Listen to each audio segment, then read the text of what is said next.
What's up everyone, Darkside Phil here, and welcome!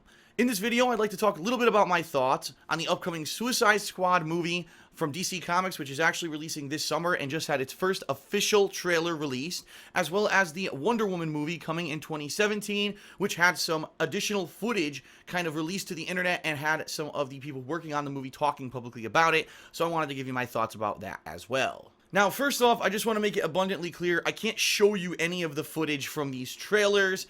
If I do that, I'm obviously going to probably get copyright issues here, but what I will be doing is just using some pictures from these trailers in this video, just to give you a frame of reference, and you can go ahead and watch those specific videos. If you look in the description of this one, I've put two links there, one for the Suicide Squad trailer and one for the very brief discussion of the Wonder Woman up-and-coming movie with some video clips, so check it out. So the first movie I want to talk about is Suicide Squad, which is the movie about a ragtag group of DC Comics villains who were all captured and incarcerated, and then sent together on a suicide mission against other villains and or impossible odds, a suicide mission, in order to reduce their sentencing if they actually succeed. Now, we actually saw footage about this movie at last year's Comic-Con, and now we finally got a full trailer which fleshes out a lot more about the movie, and that's what I want to focus on.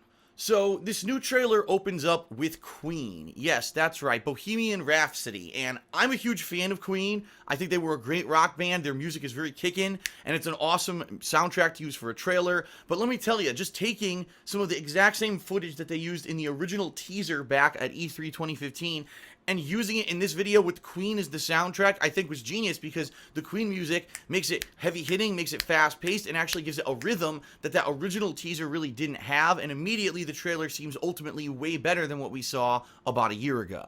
So really, the tagline they're using is worst heroes ever, because they're really not heroes. They're bad guys who are doing the work of heroes in order to possibly get an early release. It's a cool premise, and ultimately I think that's why this kind of worked as a plotline in a comic book.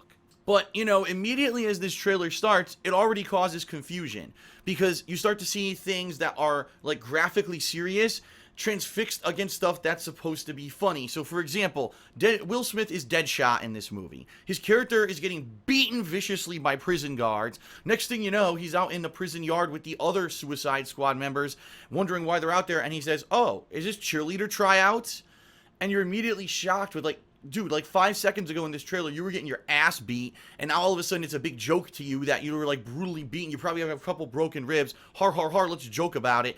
And plus, it's not even a funny joke. It's just a really out-of-place line for someone who's supposed to be a contract killer who's out there to just kill for money. Oh, cheerleader tryouts? It's just really silly, and I don't think that it's in line really with the character.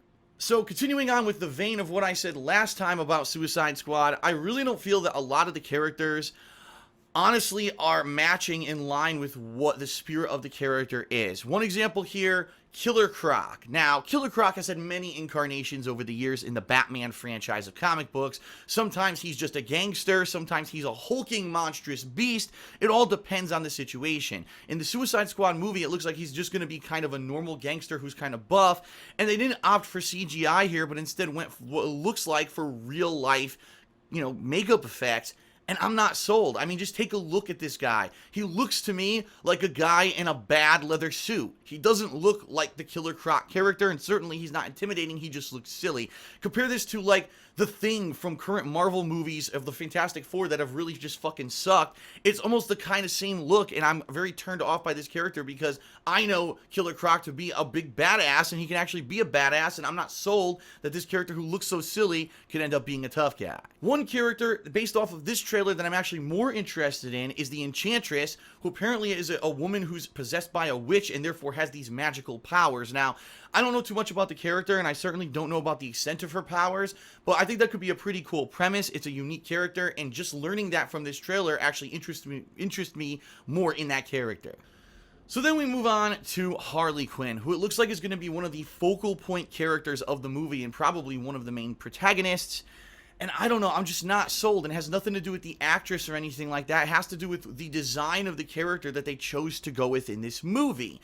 This version of Harley seems to almost be a unique version, something very different from the original concept from the Batman animated series, where she actually debuted in the 1990s and what has become known as the mainstream Harley Quinn character over the past 20 years in DC Comics. It just seems like they wanted to go somewhere completely original and different with it, and that's okay if that character had already maybe been established in film, but being that this is the very first time we're getting a mainstream view of Harley Quinn, I would have liked it to be more accurate to the original character. For example, where's her accent? She's supposed to have this almost like New York accent, and they completely took it out of the character. Instead, she talks kind of normal, like a normal girl, and I was kind of annoyed. Like, wow, that was one of the focal points of the character, the way she talks. Mr. J. You know, she has this kind of affectation to her voice that's actually kind of cute and became part of the mainstream character, and they took it out. Now, Harley gets a few major lines in the trailer. The one line that really was out of place to me, again, all of the supervillains are standing in this courtyard, basically being told what they're going to do as this new supervillain hero squad, and Harley's like, oh, the voice is in my head. What's that? They're telling me to kill everyone and escape? Oh, I'm just kidding. That's not really what they said. And I'm like, that's so cheesy. Like, it's not scary. It's not funny. It's almost like, well, you don't understand that I'm crazy, so now I will directly tell you all in plot exposition. And I don't understand, number one, why they thought that that dialogue was, like, true to her character, and number two, why that needed to be in the trailer. Like, okay, if you're watching the movie, maybe if you want to explain she's crazy, I didn't need to see that in the trailer, and I think it was one of the worst lines they possibly could have given her in this trailer. I didn't get it. Moving on to characters that I just think look silly, I mean, Deadshot is kind of a cool character in the DC universe, but not in this movie. Like, first of all, Will Smith, is he going to do a good job with the character? I don't know. He's a well-versed actor, so I certainly don't want to write him out until we see the movie. But the whole helmet and thing that he's wearing, it looks cartoonish. It doesn't look realistic. Do you really think that a merc would wear something like this? And listen, I know it's very similar to the look of the comics, but couldn't they do a little better? Couldn't they not make it look like it's a fucking styrofoam head from a mannequin with some silly little laser shit on the eye? Couldn't they at least maybe change the look a little bit so it's something that someone would actually wear? I don't know. I don't like the look of Deadshot. And now, on to the Joker, who I've been very critical of, the Jared Leto version of this character. And I'm going to be honest with everyone, me growing up in the 1980s and 90s, for me, it's always going to be kind of the quintessential Joker is either the Joker from the Batman animated series, voiced by Mark Hamill, or it's going to be the Jack Nicholson Joker from the original 1989 Batman movie. So maybe for me, I've got a bias, but I really feel that those two versions of the Joker character nailed the character from the comics, and that's really what I think of when I think the Joker. And a lot of people may be surprised to hear this. You know, the Heath Ledger Joker, was he a good character? Absolutely, but I don't think that was true to the character of the Joker. I think that was their own take on the Joker. And I think, again, that's what they're trying to do here, but I don't get it. So you've turned the Joker to this generic kind of street thug looking dude. You give him a mouthful of metal, so now whenever Jared Leto talks, he sounds absolutely terrible. He sounds like a mumbled Heath Ledger. He almost sounds like Heath Ledger's Joker with marbles in his mouth. And I hate it. Every time he says something, he says one line in this trailer, and I'm like, ugh. When I see this movie, every time he speaks, I'm going to be so cringing at everything he says because he sounds like shit. Of course, we all know now he has all these tattoos all over his chest that look absolutely ridiculous. And he just looks stupid. Like, I don't get it. Okay, we want a new wave Joker, a new age Joker for the modern era because the Joker's now been in 3 major Batman franchises. Okay, but sorry if you have a tried and true character that people have already fallen in love with and that's what they want, and you deliver your own artistic interpretation of what the Joker is and people don't get it. I mean, that's your fault. Because people know who the Joker is. We know who he's been established in previous lines. We don't need to see the reimagined Joker for 2016. And I still don't get this character. I'm hoping Jared Leto can prove me wrong in the movie. But right now, from everything I'm seeing, especially in this new trailer, I'm certainly not sold. And honestly, I'm pretty upset that the character is turning out the way that he is. So in general, the Suicide Squad trailer, in my opinion, is a lot better than the footage we got from Comic-Con last year. In fact, there's a lot of stuff in this trailer that makes it look like it could be a really positive movie. Great visual effects, great action sequences, and the music, like I said, the Queen music, even though it's just a simple addition from that original footage we saw a year ago, really does make it pop and move and gives it kind of its own groove. But I'm confused now as what Suicide Squad is, because last year when we saw the original footage from Comic-Con, it looked like it was going to be a dark and gritty interpretation of these characters. That's how they were selling it in that footage. Now all of a sudden they're adding cheesy lines. Oh, what is this, cheerleader practice? The voices in my head are telling me to kill you. Oh, I'm just kidding. And it's like, is it going to be comedic? Is it going to be a dark comedy? Is it going to be an action movie? Is it going to be a combination? And quite honestly, from this trailer, it's a hard sell. I don't know what it is yet. And that's what it is. This trailer ultimately for me becomes a garbled mess because you're introduced to all these characters for the first time in film form, but they're not true to their DC Comics characters. So now I'm confused of what they're going to be. What's everything really in this movie? You know, what's the plot? We know Batman's in it because we saw some like leaked footage last year that Batman's going to be in it. What's his role going to be? And ultimately, I think we're all going to be walking into Suicide Squad saying, we're not sure what this movie is. Let's just give it a shot and hope for the best, because right now, from what I've seen, I'm not sold in any way, shape, or form. So now let's talk a little bit about the upcoming Wonder Woman movie in 2017. Now, this is interesting because we all know that Wonder Woman is going to make a special appearance in the upcoming Batman vs. Superman movie later this year. We don't know the extent of her character's role in the movie, but it's cool that Wonder Woman is finally going to make it to the big screen after having multiple iterations of Batman and Superman shoved down our throats.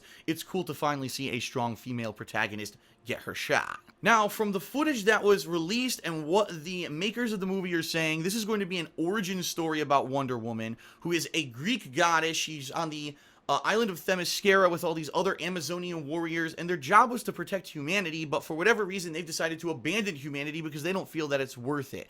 Well, Wonder Woman decides to go against everything that she's told by her elders and go out to the human world for herself to see really what's going on and if they are worthy of saving or not. It's an interesting premise. It's a cool origin story because unlike the ones of Superman and Batman, we haven't heard it 400 times, and it could be interesting to see this in movie form. In all honesty, looking at what they showed in this kind of teaser footage, it looks like they're getting the character right, at least with the lore of Wonder Woman, and also the hand-to-hand combat looks really good. She's got, swinging the shield, she's doing these crazy kicks. It certainly doesn't look like she's doing anything out of the ordinary that you would expect from Wonder Woman, and that's a good thing in my opinion. But I've got to ask, it begs the question, was this actress the right pick for the job? And all I have to do is show you a few stills from this trailer / teaser footage.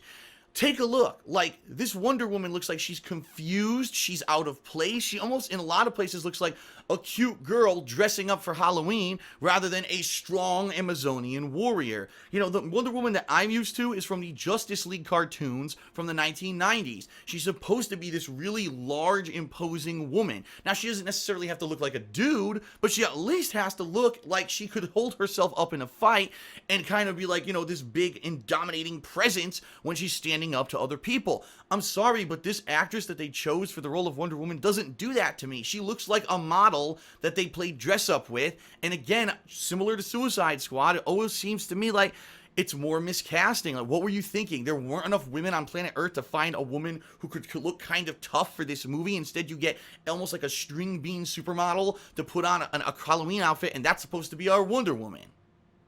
So, much like my early opinions on Suicide Squad last year, my opinions on Wonder Woman are much the same. I think the movie could be good, the action sequences look like they're dead on, and at least in this case, we're getting an origin story that's original and different from the people we've heard their stories retold a million times. But I don't think the casting is good at all. This actress to me just does not seem to fit the role. She looks confused and out of place. I'm curious to see how she fits in with Batman vs. Superman later this year. And I guess maybe once we get a taste of that on screen, maybe we'll know a little bit more about the Wonder Woman movie coming up in 2017. Alright, so those are my thoughts on the upcoming Suicide Squad and Wonder Woman movies. What are yours? Do you agree with me? Do you disagree? Let me know in the comments of this video what you think about the DC Comics stuff that's coming up. Now, I know I didn't talk about Batman vs. Superman. Well, if we get any new kind of news about that movie, I will be probably talking about that too. And FYI, yes, I am planning on seeing Suicide Squad, Batman vs. Superman, and Wonder Woman when they do hit theaters. So I should definitely have some more insight later on this year when I start to see some of these movies. That's it, everyone. Thanks for watching this vlog. Hope you enjoyed it, and I'll see you later.